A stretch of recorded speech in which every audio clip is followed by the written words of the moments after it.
मेरा नाम है अली हमज़ा और मैं मुस्लिम कमेटी से हूँ। मैंने एक लड़की से शादी की थी, हिंदू लड़की से, मुस्लिम करके। अलबत्ता उससे एक मेरी बेटी पैदा हुई, तो अब वो मुझसे डिवोर्स मांगती हैं और वो बच्ची भी मांगती हैं। और वो कहती हैं कि इस बेटी को मैं साथ ले जाऊंगी और अपने मज़हब में कन्वर्ट दोबारा होना चाहती हूँ। अगर मैं बच्ची दे देता हूँ और वो अपने मज़हब में कन्वर्ट हो जाती है, तो क्या मुझे गुनाह मिलेगा या नहीं मिलेगा? मतलब यही सवाल है। भाई साहब ने पूछा कि मैंने एक हिंदू लड़की से शादी की, फिर कहा कि शादी करने के पहले कन्वर्ट कर लिया।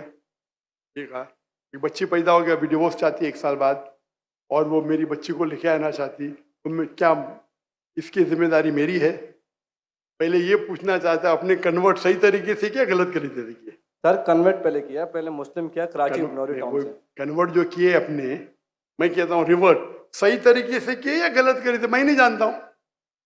सही तरीका मतलब सही तालीमात दी कुरान मजीद की, असल में कुरान से मुतासिर हुए कि आपसे, आपका नाम क्या है? अली हमजा। अली हमजा। हो सकता है वो अली हमजा के इश्क में कन्वर्ट हो गई, बराबर ना? वो अल्लाह के इश्क में कन्वर्ट होना चाहिए, अल्लाह के रसूल के इश्क में कन्वर्ट होना चाहिए। आपके इश्क में कन्वर्ट हो गई तो मे भी आपकी गलती है। कन्वर्ट करके बच्ची पैदा हो गई, बच्ची को भी लेके जाएंगे टेंपल में, गलती किसकी है? अभी आप बोलिए मुझे, गलती किसकी? हाँ आपकी है। अब क्यों सवाल पूछ रहे फिर? सर ये सवाल तो है क्या? सवाल ये है, अभी ऑपरेशन हो गया, प्लास्टिक सर्जरी करने पड़ेगा। आप उनको मेरे कसट दिखाओ, मेरे वीडियो दिखाओ। सर आप 1 साल आपसे शादी की, आपको 100% पता कि नाम के लिए कन्वर्ट की, चलो हो तो गई कन्वर्ट, उस टाइम भी दावत नहीं की आपने, सही है क्या? सच बोलो। सर आपका बयान लेट हुआ, वो चले सुने मेरी बात, आई थी। सुने मेरी बात। आपने शादी कर ली, चलो कर ली, अल्हम्दुलिल्लाह। आपको पता था कि वो नाम के लिए कन्वर्ट हुई, उस टाइम तो अब सही दावत देने का था उसको, बराबर कि नहीं? बराबर। आपने बोले चलो कन्वर्ट हो गए, अभी गए भाड़ में, क्या फर्क पड़ता है? यानी आपने सूरे अल असर के 3रे पार्ट को वतवासौ बिल हक पे अमल नहीं किया, बराबर? बराबर। जन्नत में जाने के लिए वतवासौ बिल हक भी जरूरी है, अपने खुद के बीवी के साथ नहीं करा तो अल्लाह से पहले माफी मांगनी पड़ेगी। अभी प्लास्टिक सर्जरी करो, आप समझे ना? अगर आपकी बीवी डिवोर्स लेती है, मुझे पता नहीं पाकिस्तान में शरिया कोर्ट है क्या नहीं, लेकिन अगर शरिया के हिसाब से आपकी बीवी इस्लाम छोड़ नहीं सकती, अगर छोड़ती है तो आपके बेटी को नहीं लेके जा सकती। अगर वो मुस्लिम होती थी तो काजी फैसला करेगा बच्ची की उम्र क्या है, किसके हक में जाएंगे, लेकिन कोई भी काजी इस्लामिक कोर्ट में एक मुस्लिम लड़की को गैर मुस्लिम मर्द या औरत के पास नहीं भेज सकता। लेकिन सर कोर्ट तो उसके हक में फैसला कर रहा है ना। हाँ कोर्ट, पाकिस्तान का कोर्ट, पाकिस्तान का कोर्ट। मैं समझा पाकिस्तान तो शरीयत को फॉलो करती है। नहीं मैं समझा, ऐसा नहीं। नहीं मैं समझा। मलेशिया में माशाल्लाह, मलेशिया बहुत से केसेस होते, अगर कोई मुस्लिम बोला मुझे गैर मुस्लिम बनने का, नॉट अलाउड, अलाउड ही नहीं है। क्या बोलेंगे?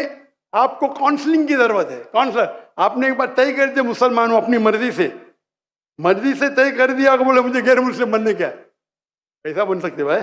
काउंसलिंग 6 महीना काउंसलिंग, फिर से आएगा, फिर से काउंसलिंग।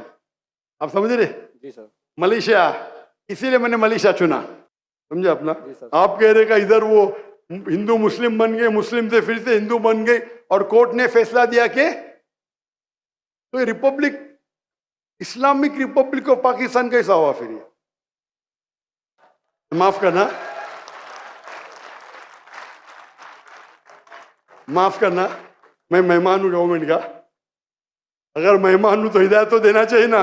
तो अल्लाह ताला बोलेंगे मेहमान बना दिया लेकिन हिदायत नहीं दी। कुछ हिदायत होती है अकेला देना, जो मैं मिल चुका हूं माशाअल्लाह, अकेला दे चुका हूं, अकेले में बेस्ट है। पब्लिक में सवाल है, बोलना ही पड़ेगा। इस्लामिक अगर है, नाम का है तो छोड़ो, काम का है तो इस्लाम के अंदर इजाजत है ही नहीं। इस्लाम में मुस्लिम बन गए, अपने मर्जी से बने, अपने बंदूक तो नहीं रखा ना उसके सिर पे, बंदूक रखा तो फिर कैंसिल हो सकता है। लाइक मलेशिया में साबित कर दिया कि जबरदस्ती किए तो वापिस बन सकते हैं, बंदूक तो नहीं रखा ना? नहीं सर बिल्कुल। ना तो खलास। तो आपको जरा करने पड़ेगा। यहाँ वहाँ के मलेशिया में there is a federal court and Islamic court, माशाल्लाह। और मलेशिया में मुसलमान की तादाद सिर्फ 63%, 63%, लेकिन माशाल्लाह वोट बैंक है इस्लाम। तो जब मुझे 15 ममालिक से दावत आए आके यहाँ रहो, यहाँ रहो, वहाँ रहो, तहकी करूंगा ना मैं, बराबर कि नहीं? जी सर। डंके की चोट पे मेरे लिए खड़े रहते माशाल्लाह। 4 साल में 5 प्राइम मिनिस्टर, माशाल्लाह। तो अगर इस्लामिक शरिया है तो शरीयतन अगर एक औरत जो मुस्लिम है गैर मुस्लिम बनती है तो इजाजत है कि नहीं, वो अलग बात है। बच्चे को तो लेके नहीं जा सकती, समझे आप ना? यहाँ कुछ होंगे ना हायर कोर्ट, आपके लॉयर शायद स्ट्रांग नहीं होंगे। एक अच्छा इस्लामिक लॉयर करो, मैं भी लॉयर हूँ, मैं इस्लाम का लॉयर हूँ, समझे ना? जी सर। मैंने मलेशिया में जो मेरे खिलाफ वहाँ के मिनिस्टर लोग ने मेरे खिलाफ बात की, टेररिस्ट कहा मुझे, मैंने कोर्ट में लेके गया उनको। 1.52 मिलियन रिंगिट यानी $320,000 मिले मुझे। अदल मिनिस्टर, मैं तो आम इंसान हूँ, जी सर। समझे ना? जी सर। मैंने सू कर दिया उनको, कैसा मुझे मेरे खिलाफ बात कर रहे हैं आप, डिफेमेशन केस। अल्हम्दुलिल्लाह आप भी अच्छे लॉयर करो। मैं तो, मेरे लॉयर अच्छे थे लेकिन मैं खुद, मेरी माशाल्लाह कोर्ट के अंदर में खुद मेरे लॉयर बोलते माशाल्लाह आपने क्या बात की, हमको तो बात करने की जरूरत ही नहीं पड़ी। पहली बार कोर्ट में मैंने बात किया, कमाई मिली $320,000। आप कन्वर्ट करो जरा, कितना होगा? 10 करोड़ रुपया, 10 करोड़ रुपया मिला। सारे पैसे मैं डोनेट कर दिया फलस्तीन की कॉज के लिए, सारे पैसे। दुआ करता हूं कि आपका हलो, दुआ करता हूं कि अल्लाह ताला आपकी मदद करे, आपके और आपके बीवी को हिदायत दे ताकि सही रास्ते पे आ सके।